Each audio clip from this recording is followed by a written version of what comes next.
귀한 말씀입니다. 아멘, 아멘. 여러분, 오늘 설교 제목을 대하시면서 이게 무슨 말인가 라는 생각이 여러분 들으셨죠?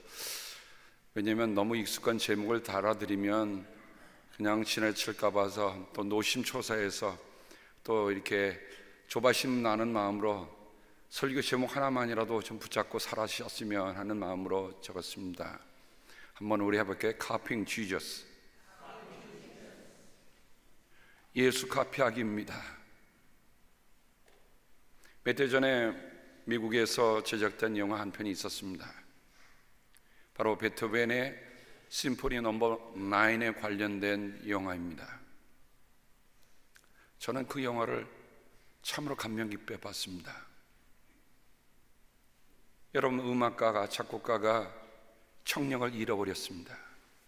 점점 잃어버려 갑니다. 아마 그것은 화가가 눈을 잃어버린 것과 같은 것이라 생각이 됩니다. 들을 수 없게 돼서 점점 어두워져가는 그에게 어느 날 그의 악보를 카피해 줄 수 있는 앤나 홀츠라고 하는 여인이 왔습니다. 아무리 봐도 안나 홀츠에게는 이 베토벤이 참 괴벽한 성격을 가지고 있는 사람임에 틀림없었을 것입니다.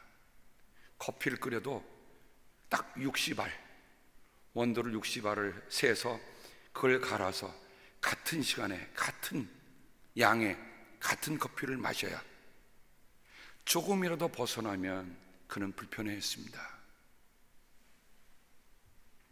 어느 날 베토벤이 악보를 그리다가 뭔가 하나를 잘못 그렸는데 이 안나 홀츠가 그 틀린 악보를 바로 잡아줬습니다. 베토벤이 그때에서야 이 여인이 단지 악보를 카피하는 여인이 아니라 자기랑 같이 음악을 할 수 있는 사람이라는 것을 알게 되었습니다. 그 이후로 뭐가 달라졌죠?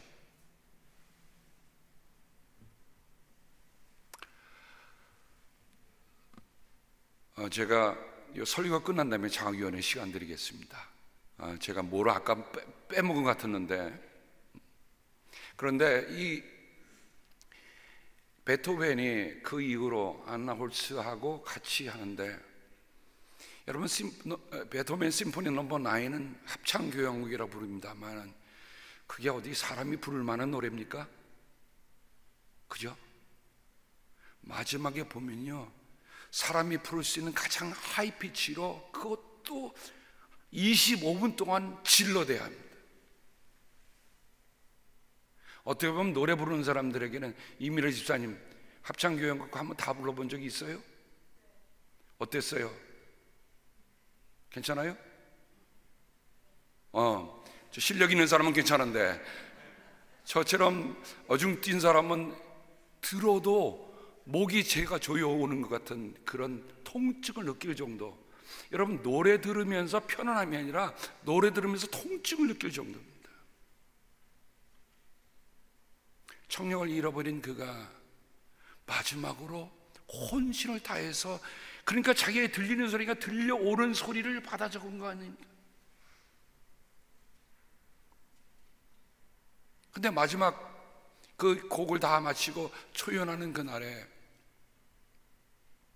베토벤은 아무 소리를 들을 수 없죠. 청력이 다 망가졌습니다. 어떻게 치료해야 합니까? 어떻게 그 소리를 들고 어떻게 그 감동을 전해줘야 합니까? 그런데 안나 홀츠, 그 카피하는 그 베토벤과 같이 했던 그 여인이 회중들이 보이지 않는 곳에서 지휘를 하는 거예요. 그럼 베토벤은 그 안나가 하는 그 지휘를 보면서 같이 지휘하는 겁니다. 나중에 그 지휘가 다 끝나고 나니까 거기에 앉아있던 그 하우스에 다 앉아있던 그 사람들이, 오페라 하우스에 다 앉아있던 그 사람들이 말에 다 기립하고 눈물을 흘리면서, 그런데도 베토벤은 회중을 향해서 돌아설 줄 몰라요. 박수 소리가 안 들리잖아요. 그때 안나가 와서 베토벤을 뒤로 이렇게 돌려줍니다.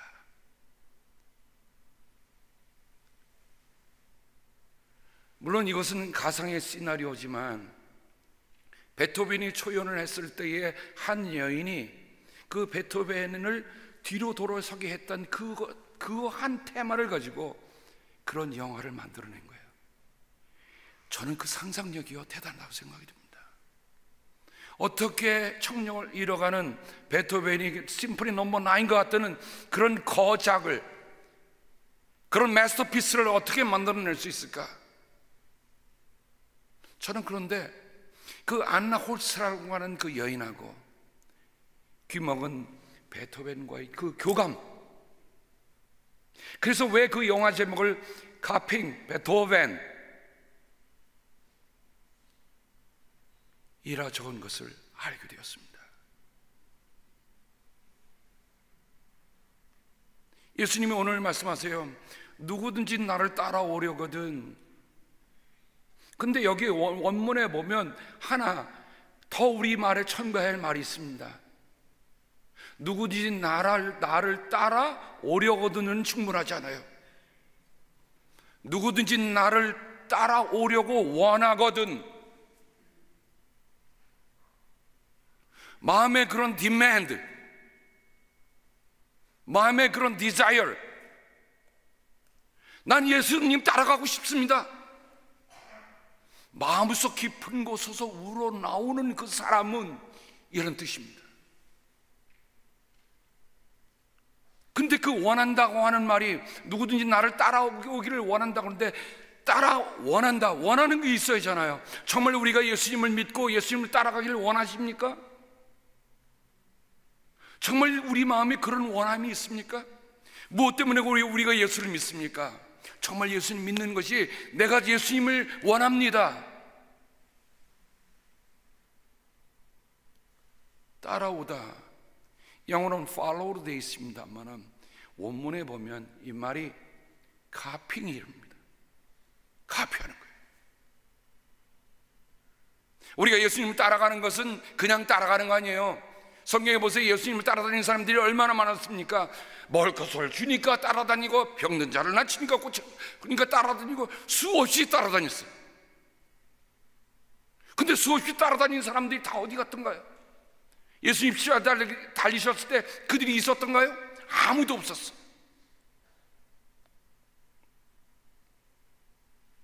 그러면 그들은 따라하는 거 아니에요. 그냥 간 거죠. 제가 오늘 말씀을 보면서 따라온다는 이 말에 원뜻을 찾아보니까 내가 주님과 같이 되기를 원합니다. 그러니까 내가 주님의 삶을 카피하기를 원합니다 하는 뜻이 이 안에 담겨 있더라고요. 그래서 제가 부득불 오늘 말씀의 제목을 카피잉 지저스, 예수님 따라가는 건 다른 게 아니에요. 예수님을 카피하는 거예요.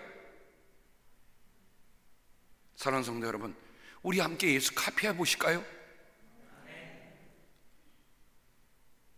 안나 홀츠라는 여인이 베토벤이 무엇을 생각하는지를 알게 되잖아요. 그가 무슨 악상을 그리고 있는지 알게 되잖아요. 심포니 넘버 9 25분 동안 연주하는 그 곡의 전체 흐름을 알잖아요. 베토벤이 무슨 생각을 하고 있을까? 지금 이해할 때는 어떤 악상을 집어넣을까? 이때는 어떤 포인트를 줘야 될까? 이때는 여리게, 이때는 강하게, 이때는 내달리게.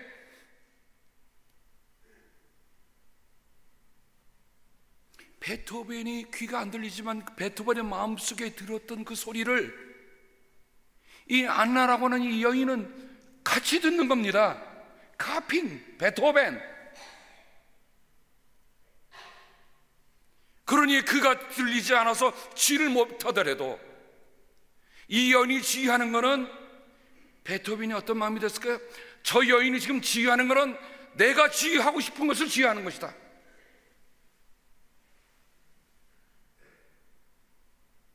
누구든지 나를 따라오려거든. 예수님이 뭐라고 그러신 거예요? 너희가 정말 내 삶을 카피하기를 원하느냐? 정말 너희가 내 마음을 카피하기를 원하느냐? 이렇게 우리에게 물어보시는 거예요. 정말 우리가 예수님을 카피하기를 원합니까? 아니면 세상을 카피하기를 원합니까?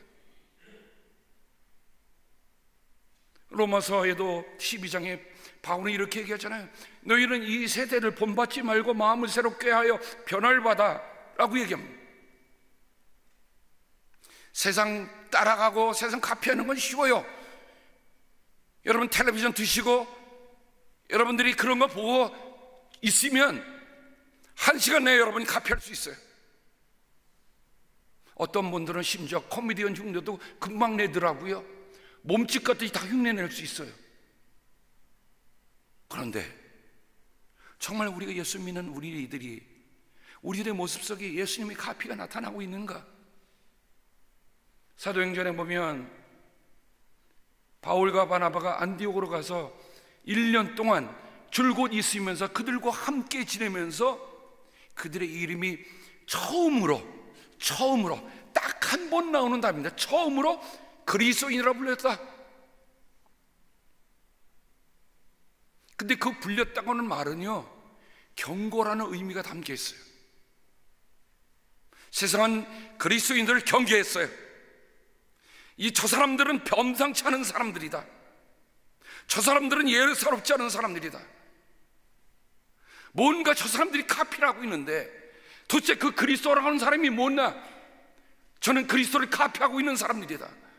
그래서 그 이름이 그리스도인이라고 불려진 겁니다. 그들 스스로가 그리스도인으로 불리지 않았어요. 부르질 않았어요. 불린 거예요. 그렇다면 오늘 우리들에게도 한번 물어봤으면 좋겠어요. 정말 오늘 나는 무엇을 카피하며 사는가? 사람은 마음에 그리고 눈에 보는 것을 카피하게끔 되어 있잖아요. 왜 유행가라는 게 생깁니까? 따라하니까 유행가가 된 거예요. 왜 히트곡이 생깁니까? 사람들이 많이 따라하니까 히트곡이 되는 거예요. 그런데 이상하죠. 하나님의 말씀은 히트곡이 없더라고요. 매번 전하는데도 말씀이 살아서 움직여서 정말 역사해야 되는데 우리 안에 놓치는 부분들이 많더라 이거죠.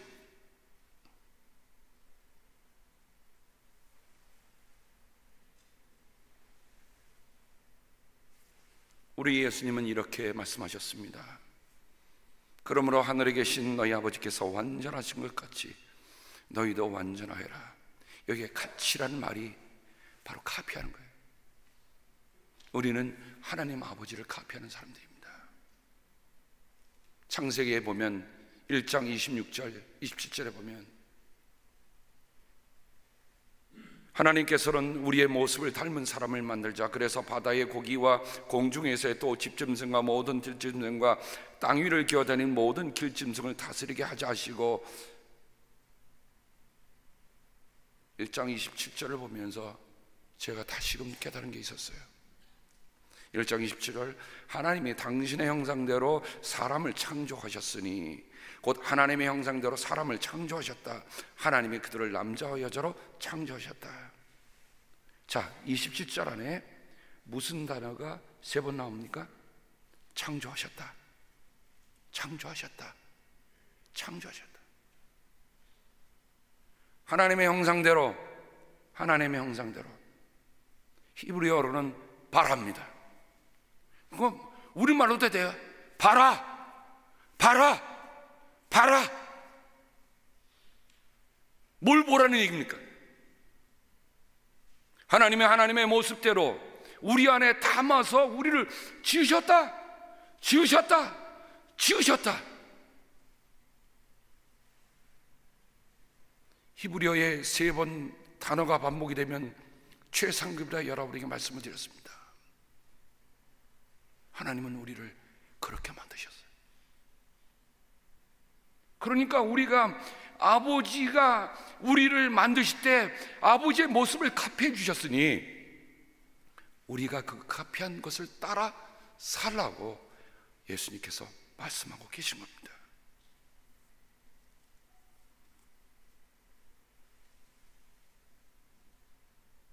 정말 우리의 마음에 이런 예수님을 카피하기 원하는 마음이 있습니까? 아니면 내 마음에 내가 바라는 것이 예수님이 원한 것보다 더 커서 그거 바라보고 살지는 않는지. 예수님은 내 삶의 한 구석 한 자락이 있을 뿐 나머지 모든 것은 세상을 카피하는 데 바빠서 세상이 하자는 대로 하고 세상이 움직이는 자는 움직이고 이리저리 끌려가고 있지는 않는지 우리의 삶을 한번 깊이 돌아볼 일입니다. 그러시면서 예수님이 이렇게 말씀하셨어요. 자기를 부인하고 자기 십자가를 지고 나를 따르라. 문제가 뭡니까? 남이 문제가 아니더라 이거예요. 자기를 부인하고 자기 십자가를 지고. 제가 부인한다는 말을 신약 성경에 어디에 쓰이나 찾아봤더니 마태, 마가, 누가복음에만 쓰였습니다. 그런데 어디에 이 부인한다는 말을 써있더니 예수님께서 제자 베드로에게 내가 나를 부인할 것이다 하는 그 사건에만 관련돼서 쓰인 말이 이 단어예요. 그러니 예수님의 제자 베드로는 자기를 부인한다고 하는 그 말씀을 분명히 먼저 들었어요. 그런데 내가 나를 3번 나를 모른다고 부인할 것이다 라고 하는 예수님의 말씀도 들었는데 베드로는 어떡합니까? 어린 여종 앞에서 예수님을 부인합니다. 다른 사람들이 모이는데 또 부인합니다. 3번은 저주하고 맹세하면서 부인합니다. 어떻습니까?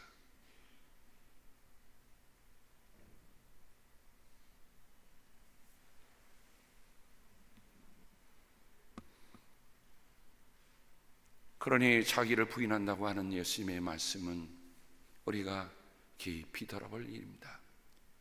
결국 뭐예요? 예수님을 모른다고 하는 것, 이제는 예수님을 모른다고 아니라 나를 모른다고 해야 돼요. 내가 아닙니다라고 얘기할 줄 알아야 돼요. 그게 자기를 부인하는 일입니다. 지금 베드로는 어떤 지경입니까? 만약 그 순간에 예수님을 안다고 하면 어떻게 해요? 그도 같이 십자가에 매달릴 지경에 와 있는 겁니다. 그러니 자기를 부인한다는 것은 쉽게 얘기하면 목숨 내놓는 거예요.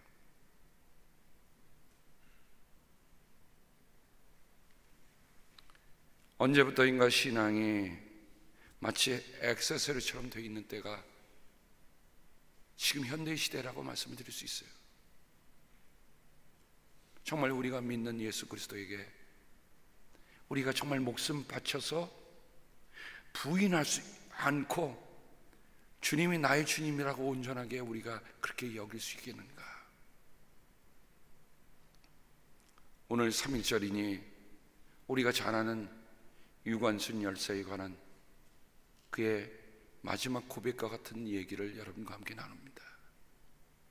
여러분 아까 보실 때 한 소복 같은 하얀 옷을 입은 여인들이 나온 게 있었죠. 한번 파워포인트 한번 돌려보세요. 애국가 중에서 거기 보시면 가운데 한 서양인이 계십니다. 그분이 스크랜턴 여사입니다. 이 학당을 지은 교장 선생님이세요.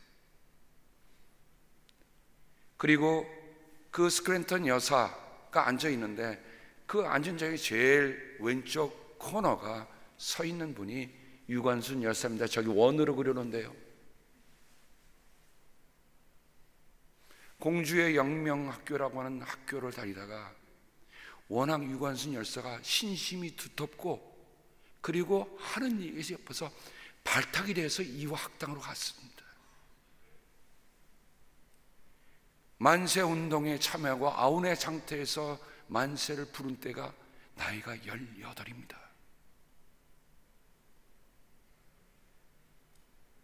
18에 어떤 고백을 했는지 들어보십시오. 나는 기도가 애국입니다. 스크랜턴 여사와 함께 같이 이화 학당에 가면, 지난번에 이화 대학에 가면 역사관이 있는데 역사관에 보니까 종이 있더라고요. 종을 치면 그들은 일어나서 기도했습니다. 종을 치면 그들은 가서 밥을 먹었습니다. 그들이 모여서 배운 거는요, 나라가 그렇게 어려운데도 불구하고 정말 진정한 복음이 뭔지, 진정한 자유가 뭔지, 진정한 사람으로 산다는 게 뭔지 그들이 배운 거예요. 여러분, 자기의 땅을 버리고 정말 양귀자라고 서양 귀신이라고 불리는 그 조선 땅에 와서 저런 스크랜턴 선교사님 같은 분들이 저희 여학생들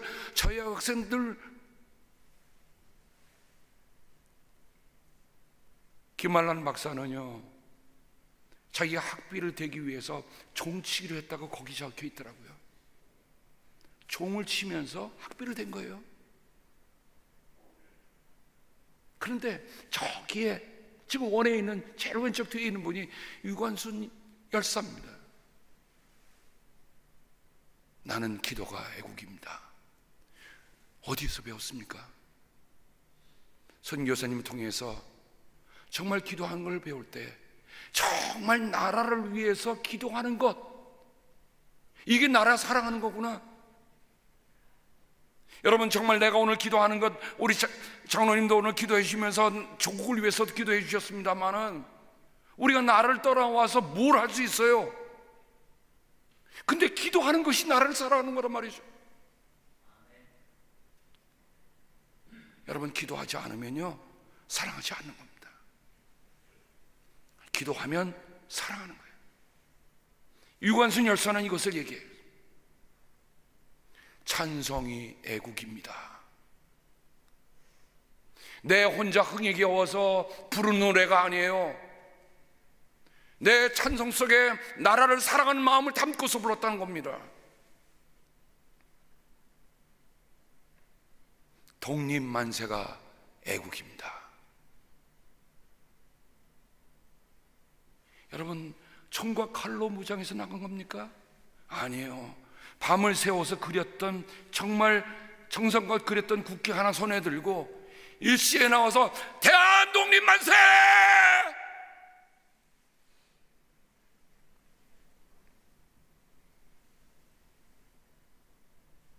그들이 무정한 게 있었습니까?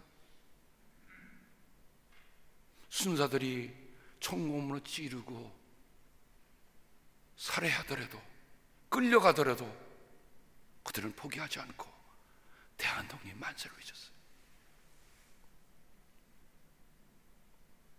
독립만세가 애국입니다. 나는 기도가 애국이고 찬송이 애국이며 독립만세가 애국입니다. 그저 일본 수사가 그의 입을 막 틀어막으려고 하는데 유관순 열사는 이렇게 얘기합니다. 나는 죽는 날까지 대한독립을 외치다 죽을 것이니 내 입을 막지 못할 것이요.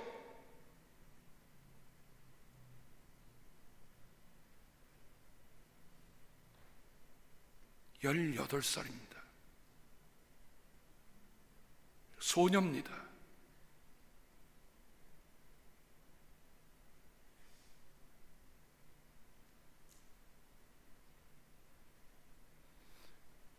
신앙의 나이가 다르는 게 아니더라고요.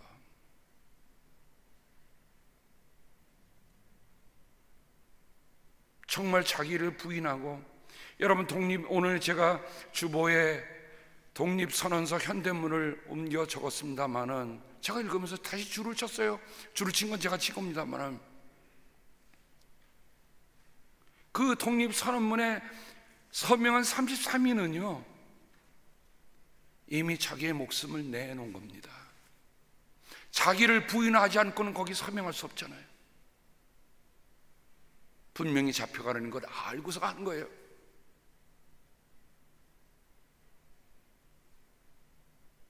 누구든지 나를 카피하려거든 내 목숨 내놔 할 것이다. 주님 그렇게 말씀하신 거예요. 내가 안에서 펄떡펄떡 살아있는 한에는 나는 아직 예수님을 카피할 수가 없어.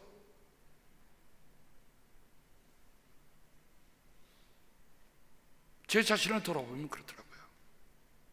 내가 펄펄 살아서 움직이면 주님은 그냥 내버려 두세요.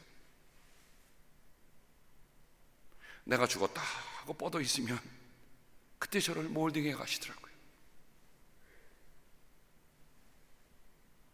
자기를 부인하고 자기 십자가를 지고. 십자가는 뭡니까? 모욕입니다. 치욕입니다. 형벌입니다. 수치예요. 자랑이 아닙니다. 내가 예수님 때문에 부끄러움을 당한 것을 각오하지 않고는 예수님 따라갈 수 없다는 거죠.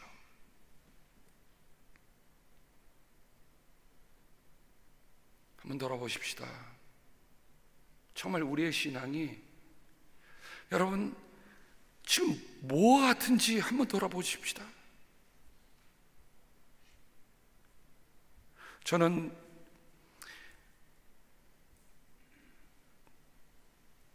만세운동이 있기 10년 전입니다.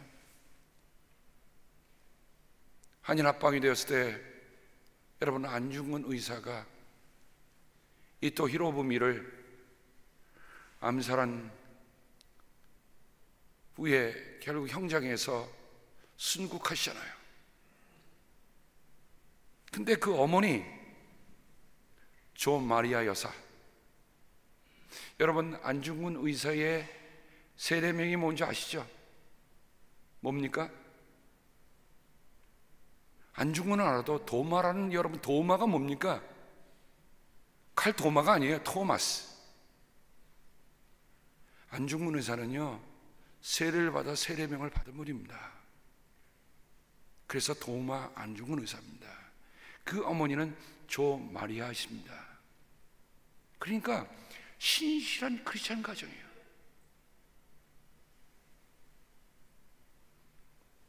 그 어머니가 감옥에 있는 아들에게 보낸 편지입니다. 내가 어미보다 먼저 죽은 것을 불효라고 생각하면 이 어미는 웃음거리가 될 것이다. 너의 죽음은 한 사람 것이 아닌 조선인 전체의 공분을 짊어진 것이다.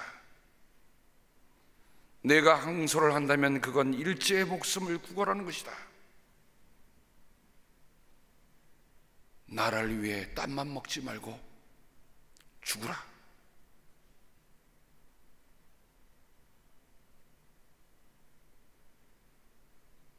엄마가 감옥에 갇힌 아들에게 보내는 편지인데 죽으라는 거예요. 죽으라는 거.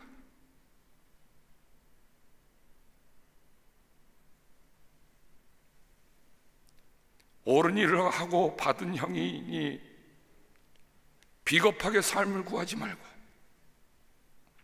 대의에 죽은 것이 어미에 대한 효도다. 아마도 이 어미가 쓰는 마지막 편지가 될 것이다.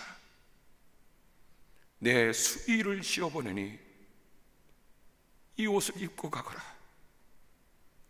어미는 현세에서 죄하기를 기대하지 않으니 다음 세상에는 선량한 천주의 아들이 돼 이 세상에 나오거라.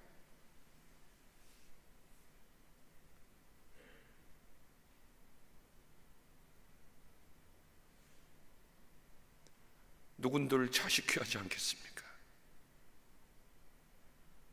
부디 살아다오가 아니라 죽어라. 이 어미가 수의를 지어버리니 이 옷을 입고 가거라.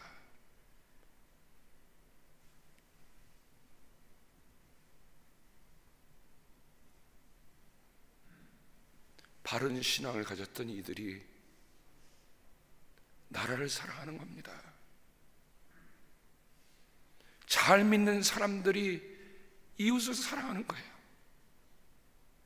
우리가 진정 사랑하지 못하고 자기를 부인하지 못하고 자기 십자가를 지지 않으니 예수님이 오늘 그러시는 겁니다.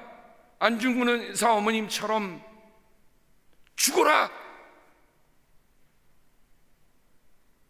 내가 죽어야 산다는 거예요. 내가 죽어야 하나님의 나라가 살고 내가 죽어야 하나님의 뜻이 산다는 겁니다.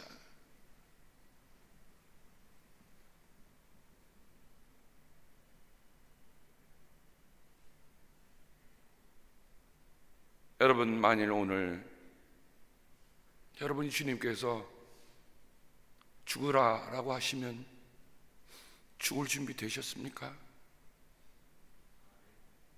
죽겠습니까? 이거에 대한 명백한 답을 하지 못하는 한 우리는 아직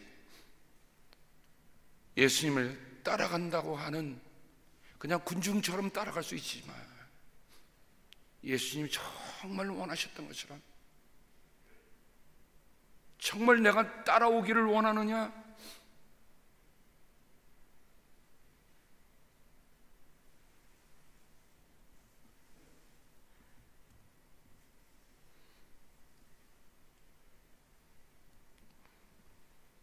안중근 의사가 그 감옥에서 이런 글 하나를 썼더라고요. 견리 사의, 견위 수명. 이익을 보거든 정의를 생각하고 위태로움을 보거든 목숨을 바쳐라.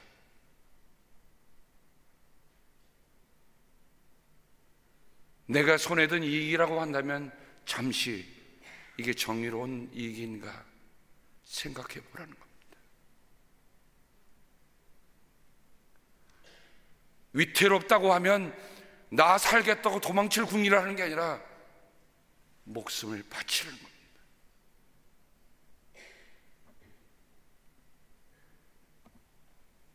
하나님이 오늘 시대에 나 혼자 살겠다고, 나 혼자 복 받겠다고, 나 혼자 잘나가겠다고 하는 사람들을 부르신 게 아닙니다. 정의를 함께 세우고 위태로운 일을 보면 내 한 목숨 바쳐서 이 위태로움을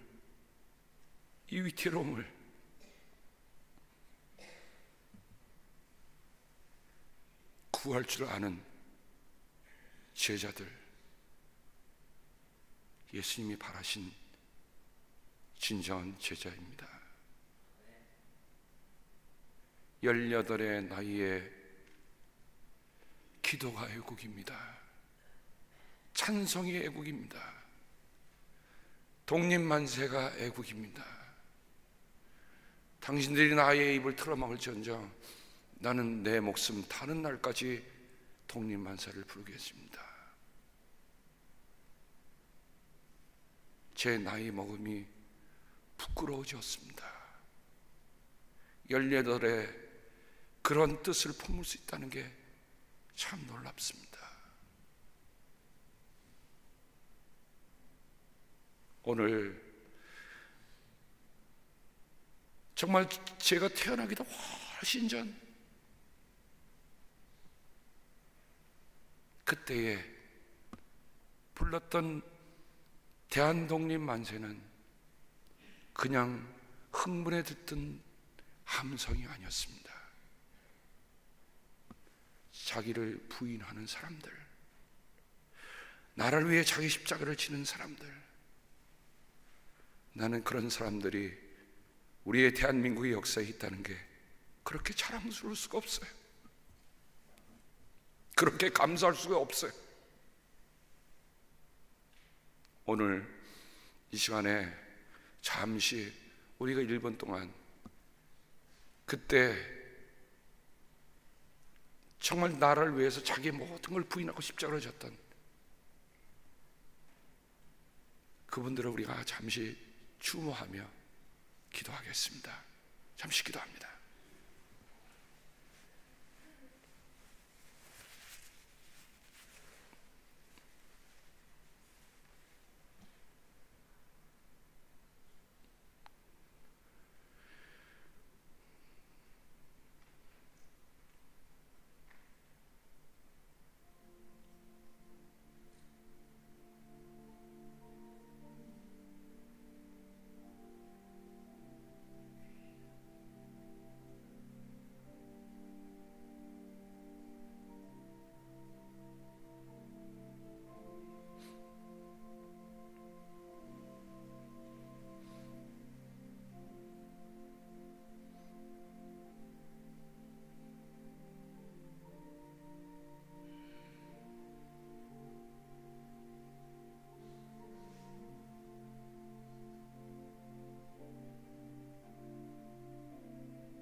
나라를 위해서 하나님께 기도하며 하나님께 찬송하며 사랑했던 소녀, 그 소녀보다도 저는 세 갑절이나 더 살았는데 참 부끄럽기도 하고 송구스럽기도 하고, 그러나 한편에 우리 주님께서 정말 먼저 알게 하신 자기를 부인하고 자기를 십자가를 진 우리의 사랑하는 선조들이 있음에 감사를 드립니다.